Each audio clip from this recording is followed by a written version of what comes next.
right? So if I'm misaligned with something I'm being asked to do, who else might be in a better position or might be in her case, the better person to share this message? Because if she couldn't get her head wrapped around it and she was still trying to deliver that message, obviously it's not going to come out in a way that's authentic or builds her credibility.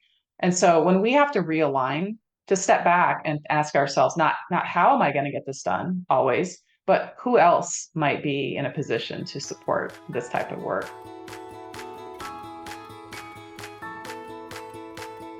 Welcome to You Belong in the C-Suite podcast. You are ambitious in life and in your career, but something is missing. You want to bring more of your passion to what you do. Because let's be honest, you pour a ton into your work, and it needs to mean more.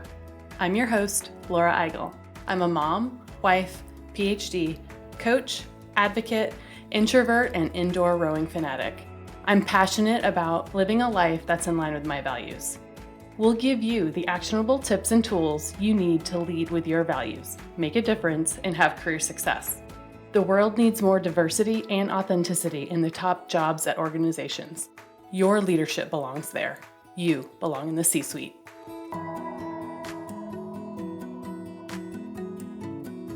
What gets you up in the morning? What drives your decisions? What do you stand for?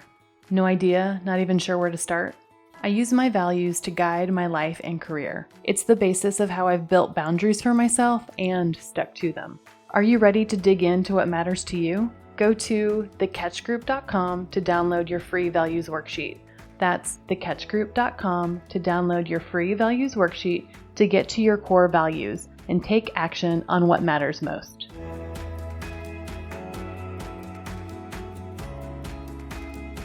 Welcome to this week's episode of the You Belong in the C-Suite podcast. Today we are talking about values alignment, or really misalignment, with our guest, Karyn Edwards. As the founder and CEO of Bloom Coaching, Karyn takes an evidence-based approach to bringing professional coaching and personal development to leaders so they can take control of their future. Her work is rooted in her experience working in organizations for over 25 years as a senior leader. She has a solid understanding of what leaders experience and also understands what organizations are looking for in their top leaders.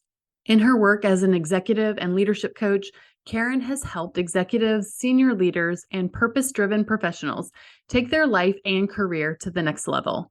She was accepted into Forefront, a selective accelerator program for rising stars in the leadership development field, where she receives mentorship and teaching from the #1 leadership thinker, Marshall Goldsmith, and other top coaches. In our discussion, we talked about Karyn's career journey and pivotal moments that led her to her career as an executive coach. Then we dug into our topic for today's discussion, values alignment. We discussed the struggles that she's seeing with the leaders that she coaches and tactics to work through those situations. Specifically, we talked about the pitfalls of being labeled as a certain way as a leader and tactics to overcome that, including owning your own narrative. Karyn also discusses the skill of road mapping for your team and why being a facilitator as a leader is an important competency.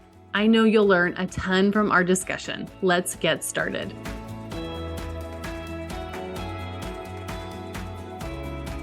Well, I want to welcome you to the You Belong in the C-Suite podcast. Thank you so much for joining us today, Karyn. Oh, thanks for having me. I'm really excited to talk to you today. Well, I love when we can get another coach on the podcast. Today, we are going to talk about values alignment, or really misalignment. And that is kind of my favorite thing to talk about. So I'm really excited that we're going to talk shop here a little bit later. But before we get into our topic, I want to hear a little bit more about you. Tell me more about career history, kind of pivotal moments, and teach us more about what kind of got to you to this point in your career. Yeah. Well, thanks again for having me. So I have been in organizations for 25 years. I am really a true talent person. So I've spent my time in organizational development, learning and development. I had some operational leadership roles back earlier in my career, but I think what launched me into this was when I was a kid, I was actually diagnosed with pretty severe learning disabilities. And I went through special education through most of elementary school. And so that sort of left me with this feeling of there's something wrong, right? Like you're not enough. You can't compete the way that other people compete, whether it was education or what have you. And so that really propelled me to being a lifelong learner. I think it's one of my top values is learning. And to the point where I think the success of that is you go from being in special education to getting a PhD, and that there's so many different ways that we learn. So that really has helped me also empathize with different challenges that people bring that sort of are at that core of I'm not enough, I don't have what it takes, to help them realize that there's something unique about each and every one of us. So that's a little bit about me and what has launched me to where I am today. Thank you so much for sharing that story. You mentioned a value of kind of lifelong learning. What are some of your other values? Well, I think what's interesting is as I get older, one of my top values is health because I've come to realize I think you sort of take it for granted when you're younger that you'll be healthy, and as you get older, I'm not ashamed to say where I'm at in life, but I'm in my mid 50s, and as you start to get into that zone, you realize you can't do a whole lot else if you're not healthy. Especially when you're an entrepreneur, you run your own business. If you don't get sick days, you don't all that kind of thing. And so staying healthy has really risen to the top of my list of values. I think, some of the other ones that come to mind are around being a supportive person. That's something, I don't know what value that aligns with most. I have to go back and look at my list, but that's something that I really feel like I am talented at with other people in my life, whether that's my family or my friends, is just helping them figure out what's best for them and not dictating what's best for them. So those are a few that are I value. Yeah, thank you so much for sharing. So tell me more about kind of career and talent development and now specifically as a coach. What was that like for you and tell me how you made that transition. Yeah, it was funny. The only thing I regret about not leaving corporate or leaving corporate America was not doing it sooner. Yeah. I think I'm much more effective looking at the outside in because when you're part of the like the fabric of an organization, it's just harder to make an impact, I think, because you get into all the hierarchies and who you can talk to and who you can't talk to, and sitting on the outside of an organization, you can just see things so much more clearly as you're evaluating and helping them figure out what to do next. So, what it was like for me when I worked within organizations is I felt, and the only word I can come up with is oppressive, where I really didn't get to shine like all of my talent. I look back and laugh now, but it was really frustrating at the time, right? Because it always felt like there was a hurdle or a barrier. And a lot of times it was reinforcing that little kid in me that was like, you're not good enough, you don't have what it takes. And what it finally broke through was I went through this process of, as you know, the pain and strain of going to higher education. There's a lot of hurdles and obstacles that you have to go through. And it was very resilience building to go through that process. And I think that gave me the courage. And then COVID happened, and I was like, things can change drastically, and I don't know that I want to do this anymore. And so it was terrifying to start my own business. I mean, I'm not much of a risk taker. I wouldn't say. I wouldn't say that, but I would say at the time, right? But and people who know me at the time, I mean, I was a mess. And I think I learned a lot along the way. I had a lot of help. I had a lot of really good friends and advisors and mentors that helped me figure out. And I like now I wouldn't go back. It would take a lot for me to go back into an organization. Yeah, it's so interesting because I started my career in consulting, didn't love it because I didn't see like the end result, like just going in and out of organizations, like it felt like, oh, there's much more that I'm not seeing. So then I built my career internally and did love that for a while. And then, had a career there similar in organizational development, talent management, that kind of thing, learning and development. And then moved into a leadership position in the C-suite for a smaller organization.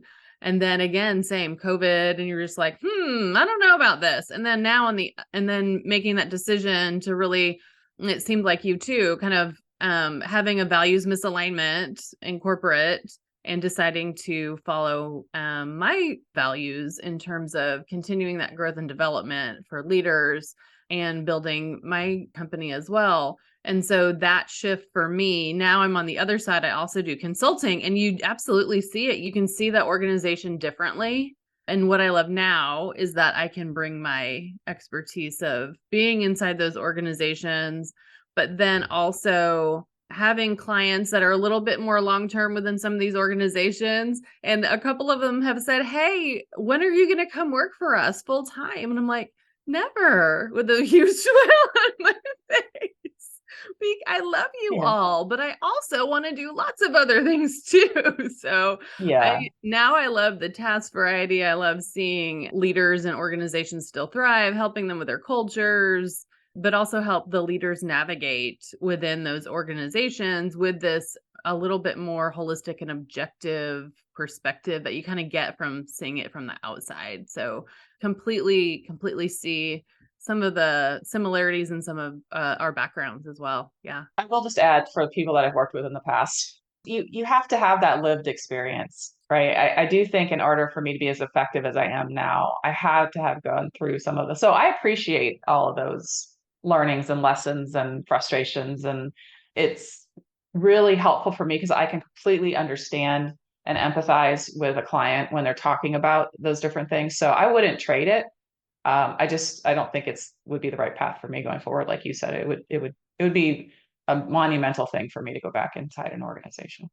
Yeah, but like you said, that experience that you had, living what it was like to be in corporate, I think makes you and I really good coaches now, right? Because we've seen how organizations work from a talent management perspective. We've been in those roles. We understand how organizations build talent, and now we can help others navigate some of those big systems while also knowing what it was like to live in those systems. So completely agree. Just this idea of being executives and organizations, I think absolutely makes a better coach consultant on the other side as well.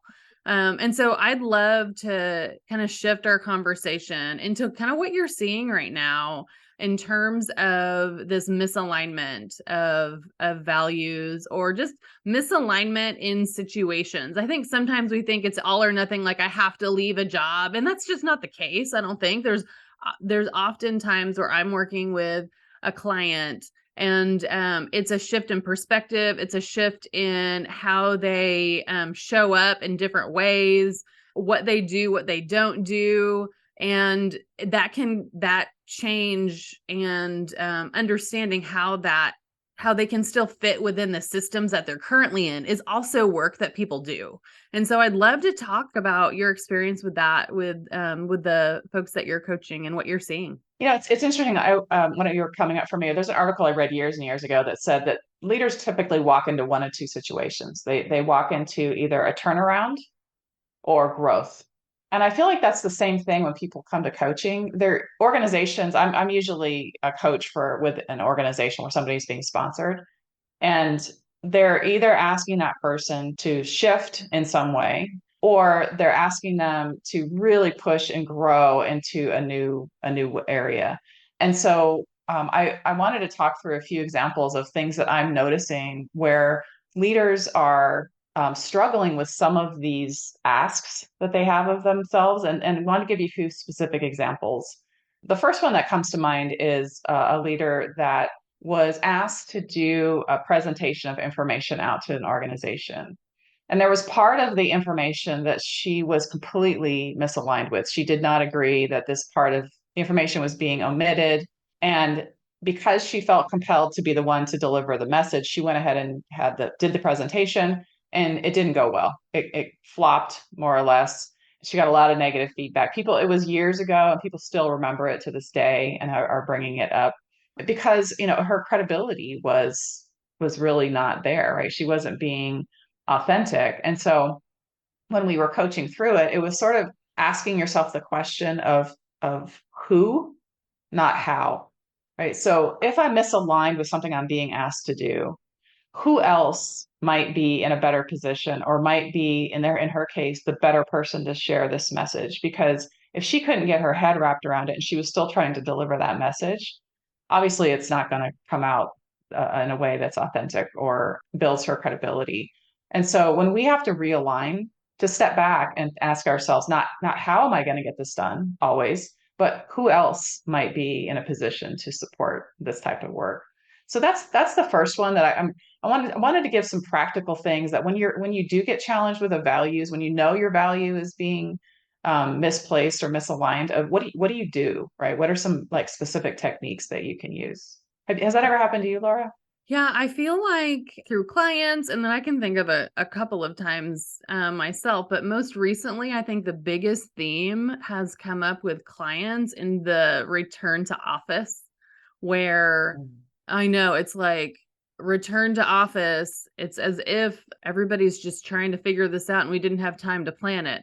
And so I think there's a lot of leaders that maybe are leading teams where they prefer to be in the office and it's fine. And then others that are leading decentralized teams where they don't actually have to be in the office, or they had to hire different people in these circumstances, and now it's a different circumstance. And so in that case, I have found a lot of leaders struggling with how do you talk about it when they don't completely or fundamentally agree with it.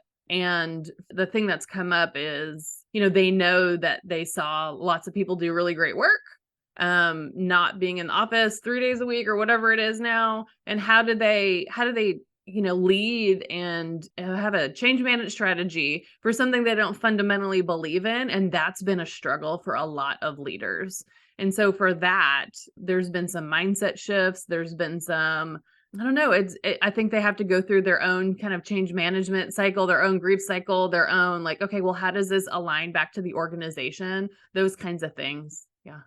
Yeah, that's a great one because it is such a triggering topic for many organizations, for many leaders, because it's like a clash of values right there, right? Of some leaders believe that you get more collaboration. There's a disparity that's being studied now around if you are face to face, do you get promoted more often, right? The effects of recency and familiarity and all those biases that come into play where people who work remotely, whether it's through volunteering for that or not, may not have those opportunities. And then I was listening to, I think it was NPR one day. I was driving home, and they were talking about there's more participation in the workforce now because of remote and flex work. So there's like all these pluses, and just like anything, right? There's all these pluses and minuses, and yet people have such strong feelings about that particular topic for sure.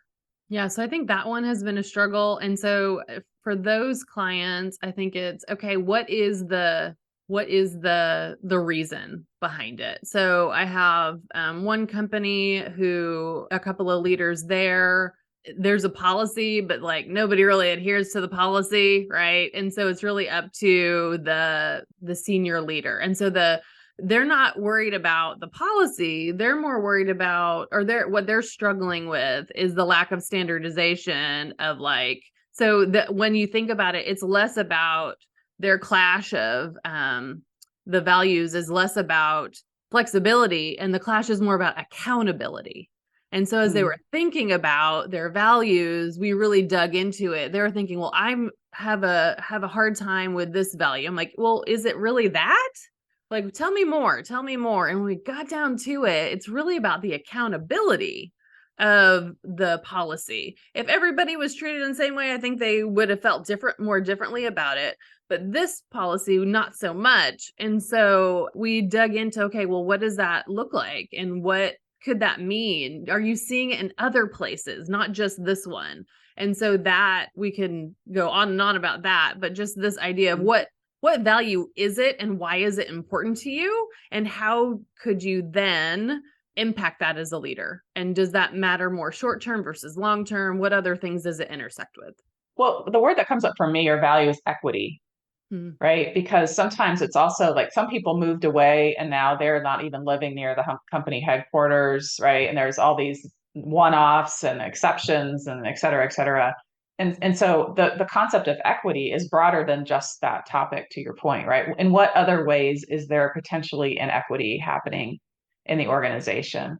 And is there a bigger challenge to deal with that's outside of that particular topic? So that's awesome. And I think, it leads me to my second one, right? Which is around this idea around labels. Because sometimes, people who work at home might have a positive label or a not so positive label. People who work in the office might have a positive label or a not so positive label. But what I've been noticing in coaching, especially female leaders, is people are putting labels on them to say things like, in an organization that's moving really fast, for example, if you have somebody that's really planful and it's a pressure prompted environment, they get labeled as slowing things down, as being, being a planner is a negative in that environment. And so I'm working with a lot of women on how do you challenge those labels when they get put on you, right? So how do you push back and say, actually, I can flex. I'm a flexible person. And I've shown many times in many instances where I've been able to move with flow with and to call out when people are putting a label on you so that it doesn't become part of your reputation. Because impression management is such an important aspect of being a successful leader.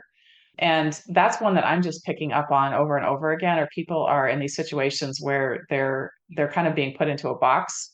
And if you don't control the box and you don't push out of that box, the box is going to define how far you go in your career. Yeah, I love that advice in terms of owning the narrative of the kind of leader and the kind of person that you are.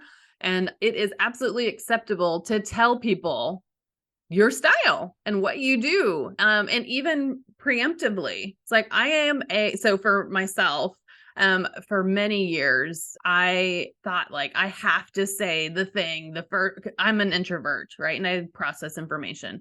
And for many years, I got the feedback that I'm not contributing in meetings, like in the moment, right? And so I'd have all these thoughts after. And I would tell that to my manager and like all this stuff. And she'd say, Laura, you need to talk in the meeting. And so I started doing that, but in a different way. But then I also started telling people how I think. Like I am putting things together. So this isn't a full thought, but here's the thing that's coming to mind. And I would say the thing. Or I would just ask the question. But I like to tell people how I preferred if I could get something in advance or follow up with any notes after, because some of those ideas were better than the one that I would have in the meeting, right? And so by telling people I'm thinking through this, or I'm very planful, or whatever it is, you can teach people how you make decisions. And over time, to your point, that's your brand. That's how people started bringing me different data in different ways, not just presenting it all in the meeting and hoping for like this epiphany, right? So I think depending on the situation, you can also tell people your style, and to your point, point out those examples of when you are that or are not that, whatever the example might be. It's interesting. Like there's two types of people in corporate. This used to happen to me. I'm also that way. I'm more contemplative and will take time to think through things. And the conversation, by the time I was ready to interject something, was already onto something else, right? Because and the world rewards extroverts, right? So there's thinker talkers and there's talker thinkers. And the world loves it when people just are brilliant in the moment. Like I was brilliant in the car on the way home. I'd be like, oh, I could have said this. Oh, I could have said that, right? Totally. And I just wasn't brilliant in the moment. But we have to look for different types of brilliance, and you can do those things. I call it signaling language in communication studies. They call it signaling, where you're saying, you're giving people a heads up that this is what I need. This is what I'm noticing, and give them a roadmap and a framework for how you work. But also, I think what's really important is don't accept the labels that people put. Like if you notice a label comes at you and it really hits you the wrong way, like that's a signal that you need to talk about that one and say, well, actually, I'm not always that way, right? I'm not always planful. There are times when I'm easily flexing and going in the moment. There are times when I have contributed in the meeting. And most of the time, however, I'm thoughtful and I like to think before I speak and challenge those things so that your reputation and relationship with other people improves as a result of that.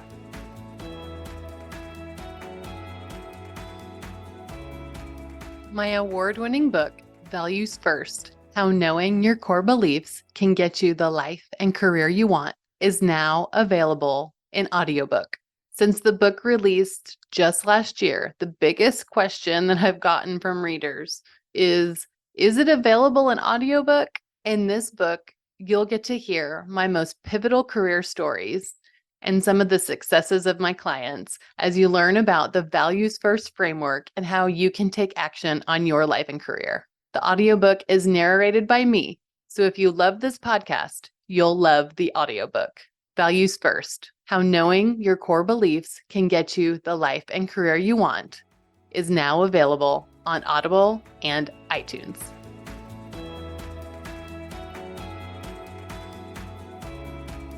I love the idea that you can feel that tension.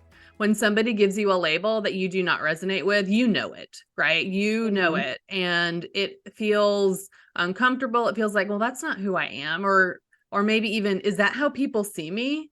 And that's fine if it's feedback, but if it really doesn't feel right, I love that idea of challenging it.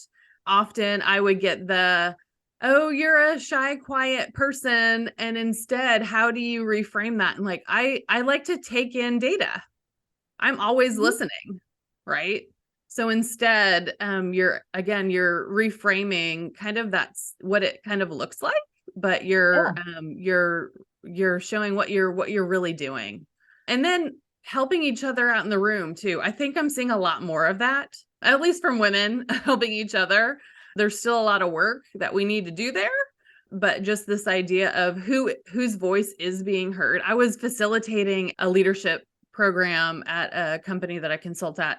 And, at the beginning of the training, we always say, hey, what are the ground rules that we should have? And there was a gentleman that said, I heard this somewhere and I'm just going to bring it up here. And he said, step up or step back. And I was like, tell me more about that. Step up or step back. He said, know when you are talking too much and step back, or invite somebody else to, or yourself, if you haven't stepped up, to engage in the conversation and step up. Either you step up yourself or invite somebody else to step up if you feel comfortable doing that. So I love this idea of everybody around you. What is your responsibility in the room to help your peers out, to be a really good peer, to be a good manager? Do you need to step back? Do you need to step up? Do you need to invite somebody else to step up? Yeah, it's interesting. I'm in my master facilitator class right now I'm taking. And one of the things that I did at a session, because as an addition to being a coach, I also facilitate. And I do something similar, like the start. I'm like, if you're normally somebody who is an external processor and you really like to talk and you don't like it when it's quiet in the room and you'll jump in and fill in for me, don't feel like you have to. I am completely comfortable with silence. And I will wait for those folks that need to think about it a little bit longer. And also to those of you that normally sit back and are thinking and are pondering, I invite you to enter the conversation, right? And I may say, I'm going to wait for somebody who normally wouldn't take the opportunity to speak. I want you to have this opportunity. So giving them really designated spots to speak, I think, is another thing that we can do for each other. There's a statistic that say all kinds of data that says women actually get interrupted more often in meetings than men do as well. And so I think women supporting women and men supporting women is when somebody does get interrupted, whether it's a woman or a man, is to stop the room and say, wait a second, I don't think Laura was done with her point. Laura, can you continue your point? To stop that cycle of interrupting, because interrupting, from the psychology side of it, first of all, from the just psychological safety side of it, is terrible, right? It does not invite psychological safety. The second thing it does is it gets the loudest voices keep talking, and they keep talking, and it sets this precedent that we can just keep interrupting each other. And for the person who got interrupted, our brains, we have to task switch. So we're going from speaking, and our thoughts are all organized in our mind, and we're ready to say the next thing. And somebody comes in with some interruption. Now you're task switching over to listening. And that's where we lose it. We're like, oh, now I lost my train of thought. What was I even? And when somebody does throw it back to you, you kind of forget what you were talking about, and you don't look as polished and, all of those things. And so interrupting, if we could stop any bad behavior in corporate America, it would be interrupting, especially if you're the senior person in the room. my advice to them always is, it comes a little bit from Simon Sinek, but speak less and speak last, so that you invite other people, because as soon as you share your opinion, you're going to shift the room towards that opinion, just based on the power dynamic that's in the room as well. Yeah. Oh my goodness. That is so true. I think leaders, they forget as Really. they climb the ranks, as their perspective is listened to more, of course, because of they've gotten to where they are for a reason, hopefully, right? And their competence and strategy and all the things. But I think they forget the weight of their words, and they forget that they can shut some things down. They can shut it down with how their opinion on something, with if they have a look on their face, if they don't, if they're paying attention, if they're not, who they ask, who they don't, like all the little things. But speaking first and often is one of those things that I think senior leaders sometimes lose their sense of self-awareness on, because they're used to being asked what they think, and that's been Mhm. rewarded for them so often. So I love that advice. Yeah, absolutely. Yeah, it's hard. I mean, I also have a lot of empathy for senior leaders, because they're not greeted with a lot of empathy in their roles, right? Once they get to that point, they don't get a lot of feedback about how they are, because of people are concerned about their position. And they have a lot of pressure, right? And so it's both directions, right? They're being told on how to behave and how to do a lot of different things, but then also it's like, how do I show up, and how am I really authentically me, is a question I often get by them. And the feedback that I give is, you can't always be the same person in every single setting, and you have to decide where is it important for you to be quiet, where is it important for you to give input, at what time. And all of that becomes under a microscope when you're in that senior. People lose sleep over the things that senior leaders say. Yeah, absolutely. They think they might be saying that this thing is going to happen, and then they just go with that train of thought and what that could mean for them.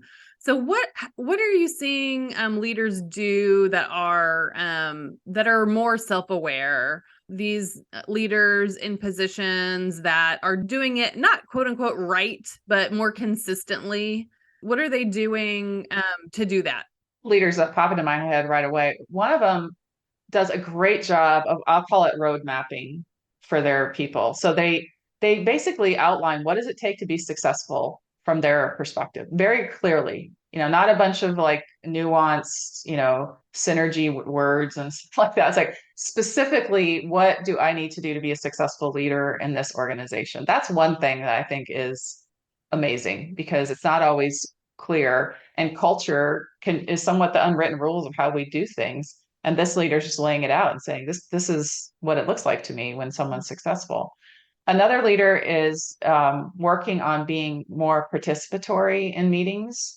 So some of the things that we've been talking about, but also things like inviting people into the conversation, right? Saying things like, Laura, I know you worked on this, in a couple months ago. What's your suggestion here? And Dave, what would you disagree with what Laura just had to say? So they're really facilitating conversations, instead of, we got to get through this. They're opening up that divergent and convergent thinking. So what happens a lot of times in meetings and stuff is people open up for ideas, and then they too quickly start to go, well, that won't work, and this we've tried before, and that's too expensive, and they start shooting things down, as opposed to letting the team, all ideas are welcome for a certain period of time, and then let's let the team kind of work through and converge on what's the decision. So I see leaders that are really doing it well, doing some of those types of things. Like, they're very versed in how to get the best out of people through communication, is what I notice. Yeah, I love that example, because I think often leaders do that. No, there is no bad idea, right? But then very clearly there is a bad idea, because they shoot it down, right? And so then there's not this skill of the facilitation of that. There's really great intention of brainstorming and hearing everybody, but the facilitation of some of those things doesn't always go to plan. So that's where sometimes I see leaders that aren't so great at it. They'll just bring in somebody who is. And I think that's an option as well. But to build that skill, I think is something that can only make you a better leader, that facilitating of conversations through collaboration, empowerment, all of that kind of stuff that you just mentioned. I love it. Well, our time has gone by so quickly. Oh my goodness.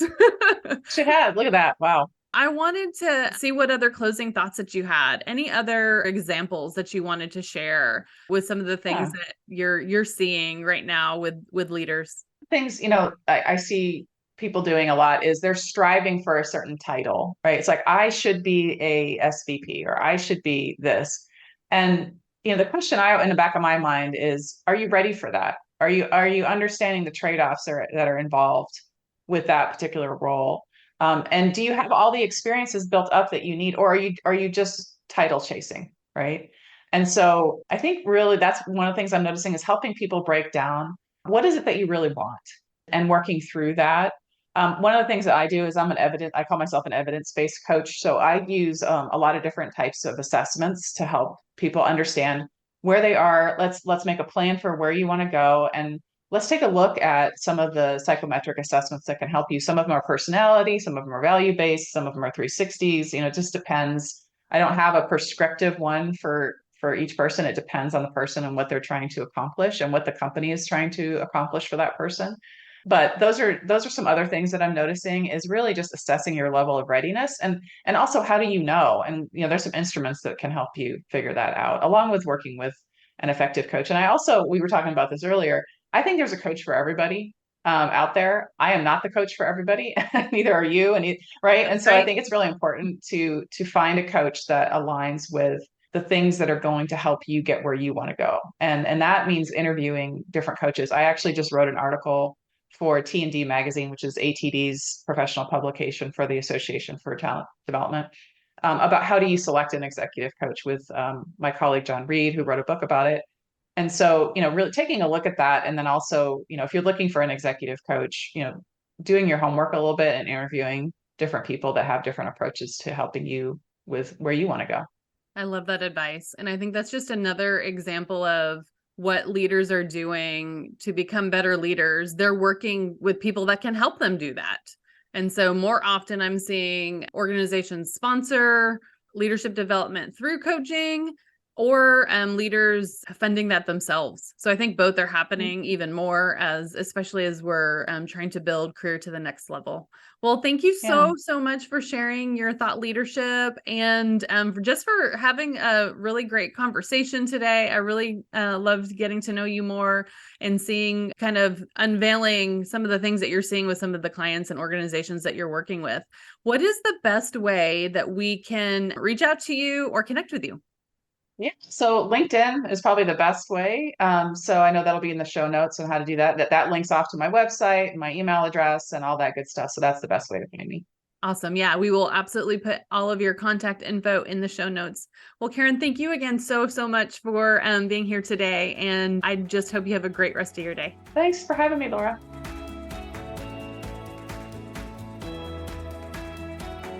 I want to thank you so much for listening to the You Belong in the C-Suite podcast. If you are enjoying this content, please remember to rate and review on Apple Podcasts. By leaving a review, you are helping others find this content. We will be featuring 5-star reviews on air in upcoming episodes. Editing and support for the podcast is done by S&E Podcast Management. To get more tips and tools to help you live a life guided by your values, go to thecatchgroup.com. Keep your boundaries and take care.